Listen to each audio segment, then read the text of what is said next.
It's a good day to brew, baby. What is up, YouTube? It's your boy Millsy, back with Hometown Commander, back for another episode of Millsy Brews, the show where I brew my version 1.0 deck list of the Commander in front of us on my coast out brew of magic.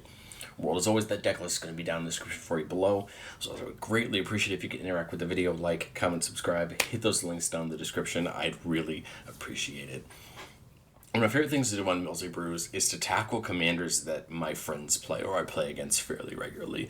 And Assassin's Creed didn't let me down because in the secret there we got a reprint of Ramses Assassin Lord as Basim Master Assassin. This is a deck piloted by my friend Roy. It's a ton of fun to play against because it has a very fun line of text at the bottom. So this showed out who Ramses is and how I'm going to take my stab at it. Ramses is a 4-mana Dimir commander with Death Touch. It says other assassins get +1/+1. And whenever a player loses the game, if they were attacked this turn by an assassin you controlled, you win the game. So very interesting line of text, right? You want someone to lose the game, but you want an assassin to have hit them that turn. And there's a lot of ways we can unpack that. There's a lot of ways we can take that. One of the best ways I think that I found that we could do that is with things like, some things like Infect or some cheeky other effects. We're not going to go all in on that. In fact, I think we still want to do kind of what you're going to see through a lot of Assassin's decks, which is use our sneakiness and our getting in for damage and unhit value to just amass value and kind of push our game state forward.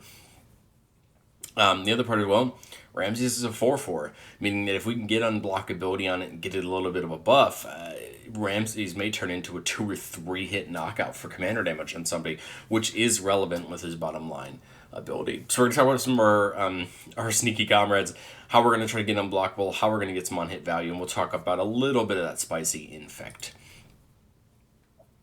at the end. Well, as far as assassins go, I mean, there's a lot of them here in the Dimir colors, especially with the new set. We got Achilles Davenport giving all of the assassins +1/+1, and it has Menace. We do get to add in the free running now with some of our assassins as well. Basim, they're the other one, the regular one.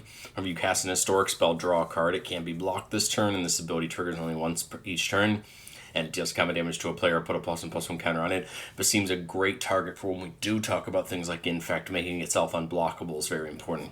Countess Assassin is a fun card. It can come in tapped as a copy of any creature on the battlefield and destroy the creature that it copied, which is pretty cool and very effective when it comes to removing some people's things. A Trotta, whenever one of our assassins deals damage to an opponent, we can cloak the top card of that player's library. We can either turn it face up if it's a creature, or get to play it with the Trotta's ability, which is great. Ezio Blade of Vengeance says whenever assassin we control deals combat damage to a player, we draw a card. Again, those abilities are great, getting us cards, getting us resources as we're hitting our opponents. Mari the Killing Quill, whenever a creature an opponent controls dies, you exile it with a hit counter on it. And then whenever one of our assassins hit, which they also have Death Touch with Mariel, it says whenever this creature deals combat damage to a player, you may remove a hit counter from a card that player owns in exile. If you do, draw a card and make 2 treasures. So, kill our opponent's things, they get exiled, take the hit counters off them, get value from it. Makes a ton of sense, especially when we're trying to get in for good damage.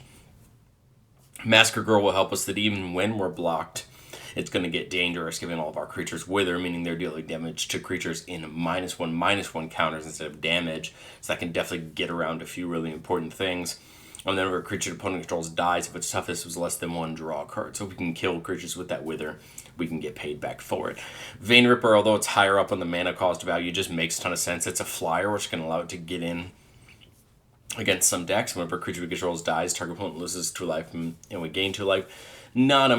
Not as much of a slam dunk as it is maybe in more aristocratic style decks, but I think it is a threat for opponents to have to deal with, especially since it's in the air.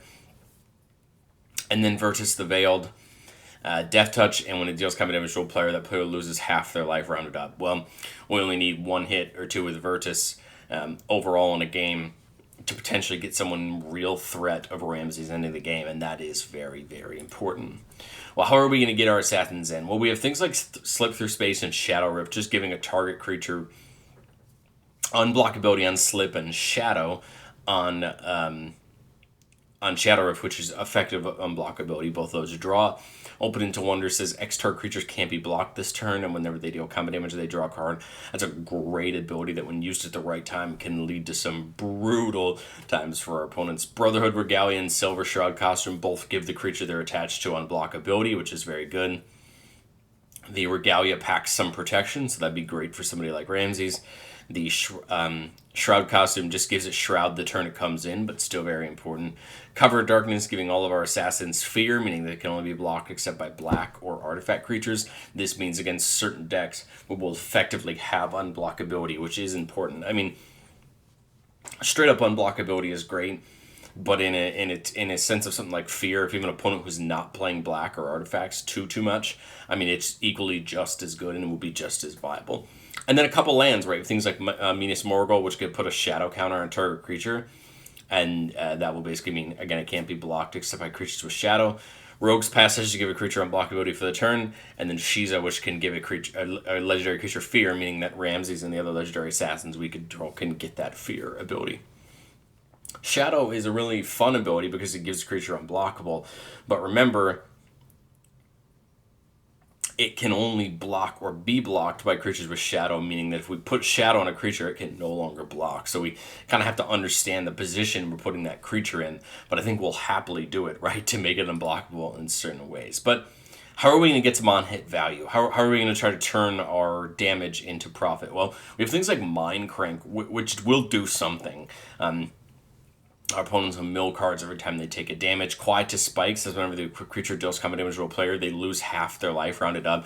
Again, a way for us to get us into that Ramses range. Strixhaven Stadium can be a really sneaky one if people aren't paying attention. It says whenever a creature you control deals combat damage to an opponent, you put a point counter on it. Then if it has 10 or more point counters on it, remove all of them, and that player loses the game.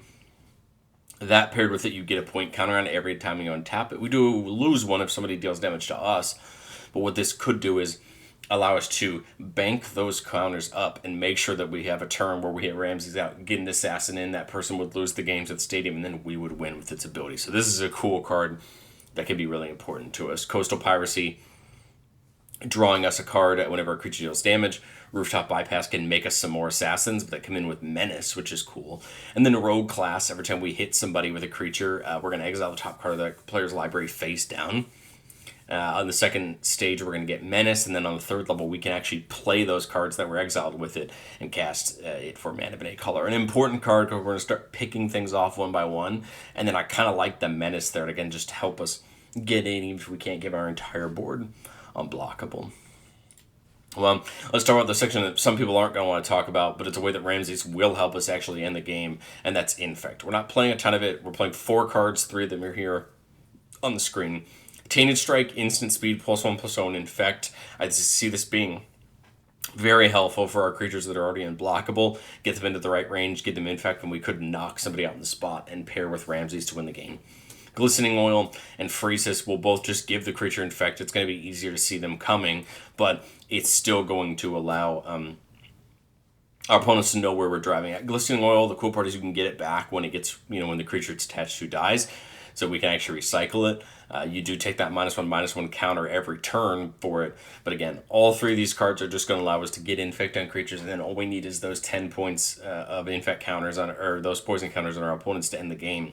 And again, pairing really well with Ramses. I know there's a lot of people who are going to watch this video, they're going to get mad at the fact that I put Infect in the deck, but I think you need to remember that the goal of Ramses is to try to knock somebody out by hitting them.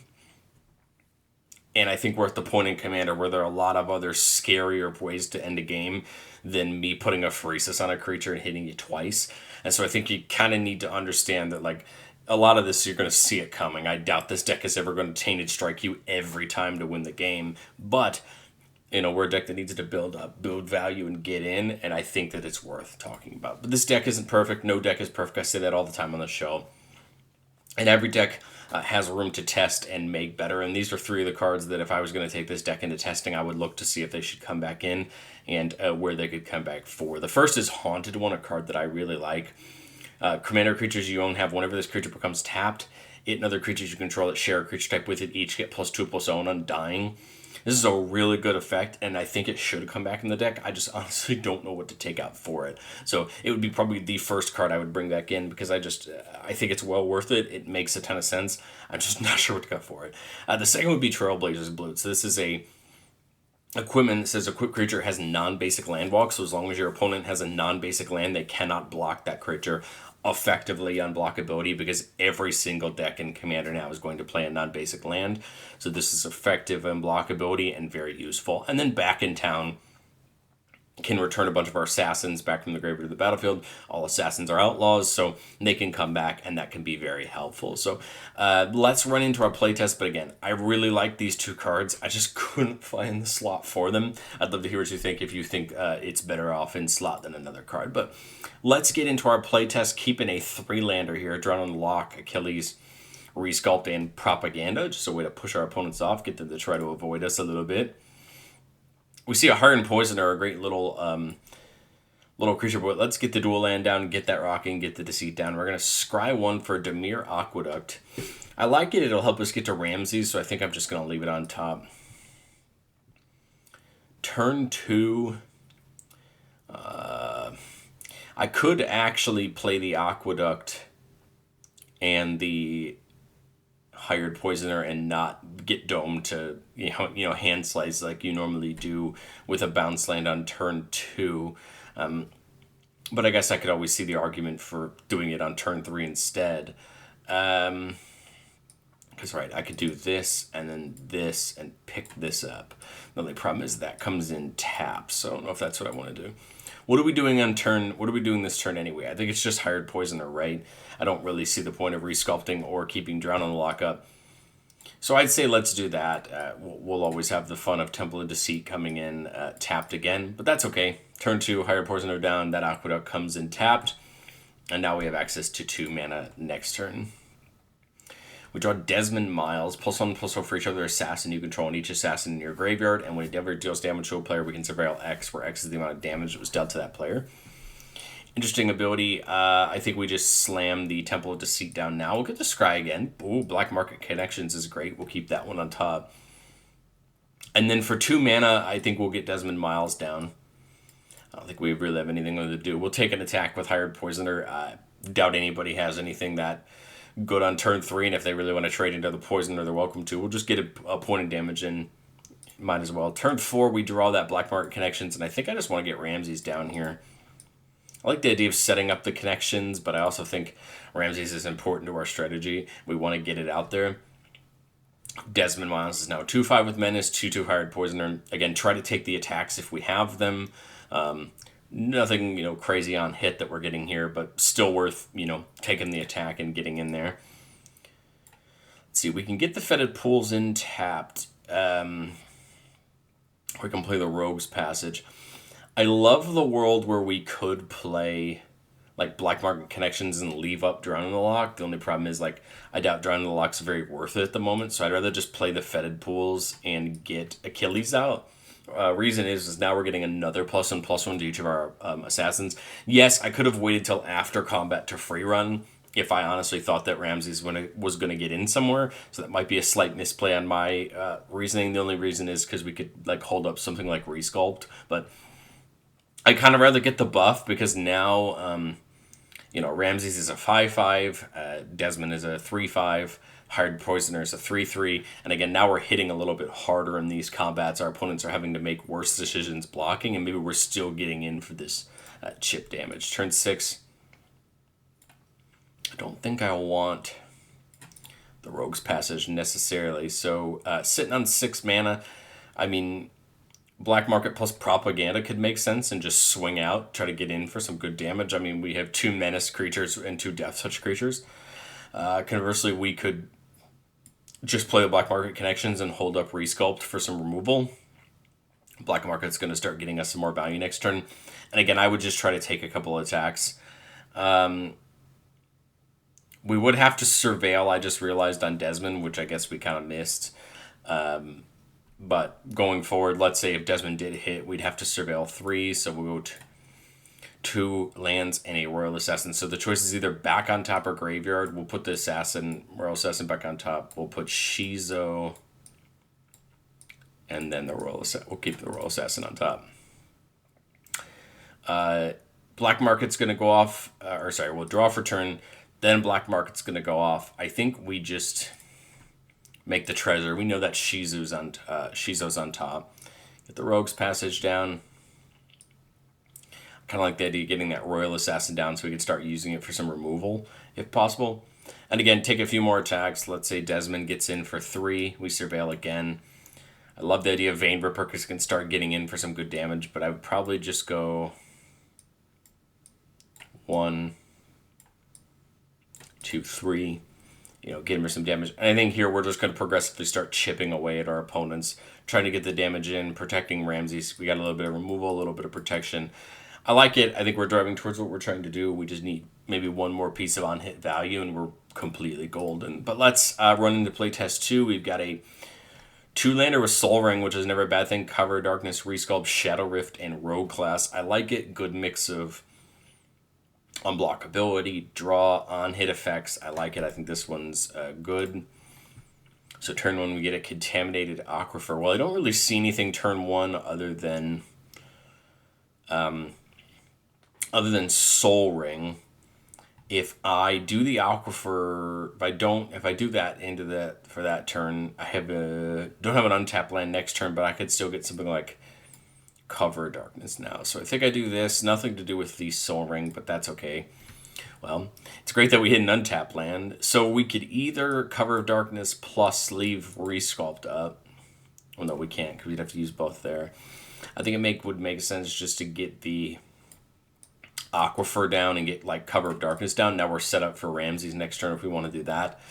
And Cover Darkness, of course, naming Assassin. So turn 3, we can either get that Drowned Catacomb in. We wouldn't be able to do... I think it makes sense to do the Morgul and then just get Ramses down. That way now we have that working, and we could start trying to get it in unblockable, things like Shadow Rift and Cover of Darkness. Turn 4, we will get that Drowned Catacomb now and untapped, and there's Grafted Exoskeleton, so here's a way to potentially start really hurting our opponents. It takes 6 mana to equip, which we do have enough of. The only downside of the Exoskeleton is when it becomes unattached from a permanent, we have to sacrifice that permanent. But Ramses is up and able to attack. I think I would just straight up play the Exoskeleton and attach it. It's now a 6/6 with Infect. We pick someone and nail them straight outright unless they have an artifact or black creature. And now we just threaten to win the game the next turn, because unless someone takes care of Ramses or the Grafted Exoskeleton, the game is over. Now let's say for the purposes of this playtest that someone can't find the route for it, we would just, Ramses in for the win, because of course 6/6 with Infect, attack that same player again, 10 poison counters, they lose and we win. So that just goes to show you where like the Infect, if no one has a way, I mean it's turn 5, there is a good chance someone has removal, but hey, there might be a chance where you're at a table where somebody doesn't have removal, and look at, you have a turn 5 win, basically because of Cover of Darkness, but we also had Shadow Rift. I mean, we could have just as easily Shadow Rifted last turn, and then this turn forced them to deal with it again, or forced them to block out and instead of dying, or you know what I mean. There's plenty of options. I mean, there's a world where we Shadow Rift last turn and then Rogue class and then level it up, to give it menace, and there's a couple routes we could have gotten to the unblockability. But let me know, what do you think of Ramses down in the comment section below? I like Ramses a ton. I've always liked playing against it. It's a fun idea because you have to force yourself to think about Ramses. Are these assassins dealing too much damage? Are there sneaky things? I'm not even playing all the sneaky ways. I've seen Roy threaten Ramses to win a game. But the thing is there's so much you can do. And I think it takes a tribe like assassins that tend to be very small, very sneaky, and turn them into real threats that your opponents have to deal with. But let me know what you think of Ramses, and I will catch you guys next time.